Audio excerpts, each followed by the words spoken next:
everybody, it's me again, Isabelle, and this is Buffy. Say hello, Buffy. Hello. Today I'm going to bring you the story Little Red Riding Hood. I hope you enjoy it. My fairy tale time, Little Red Riding Hood by Mouse Callie. Little Red Riding Hood lived in a cottage by a wood. One day, her mother said, "Your grandma is ill. Please take this basket of cakes and fruit to her." So Little Red Riding Hood set off with the basket, wearing her red cape. "Don't talk to strangers, especially not to wolves," her mother called. "Bye, Mom." Little Red Riding Hood walked through the wood. The trees were tall and made scary shadows. Suddenly, a wolf jumped out. "Hello," growled the wolf.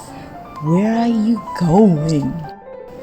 "I'm taking some cakes and fruit to my grandma," said Little Red Riding Hood.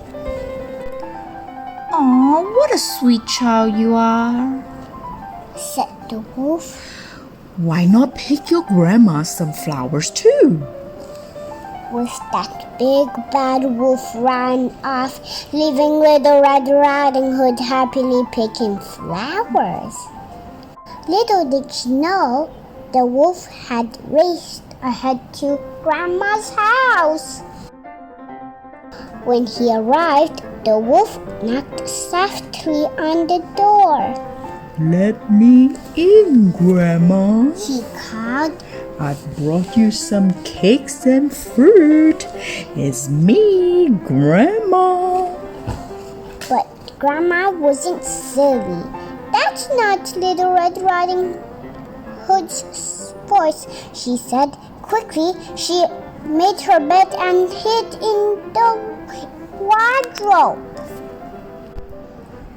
"Grandma!" The wolf burst into the cottage, but Grandma was nowhere to be seen. So he dressed himself in her nightgown and bedcap and got into bed. "Grandma, it's me."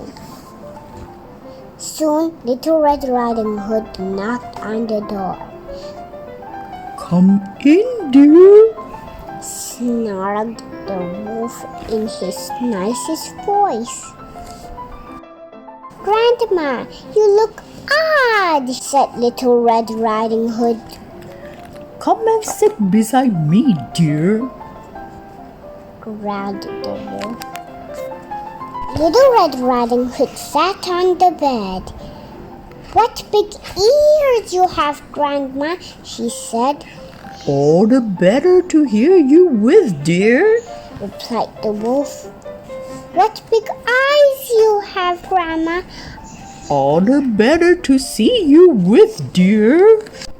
"And your teeth are just huge," exclaimed Little Red Riding Hood.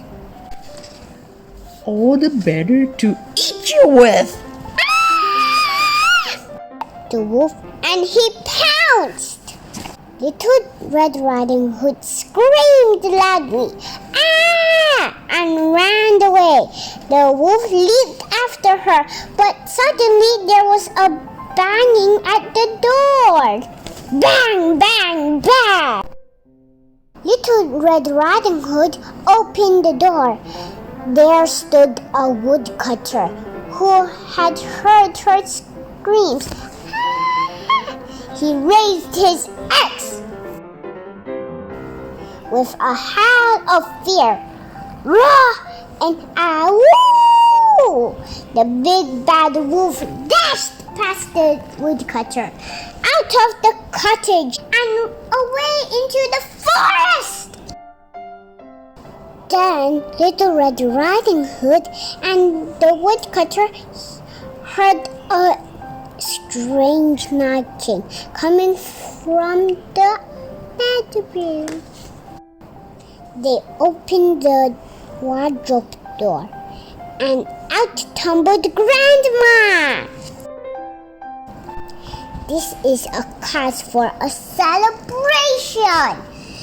exclaimed Grandma. So she put the kettle on and laid the table. They all sat down to tea and cakes. Yummy! Never again did Little Red Riding Hood talk to strangers. As for the wolf, he kept well away from little girls, especially those wearing red capes. The end.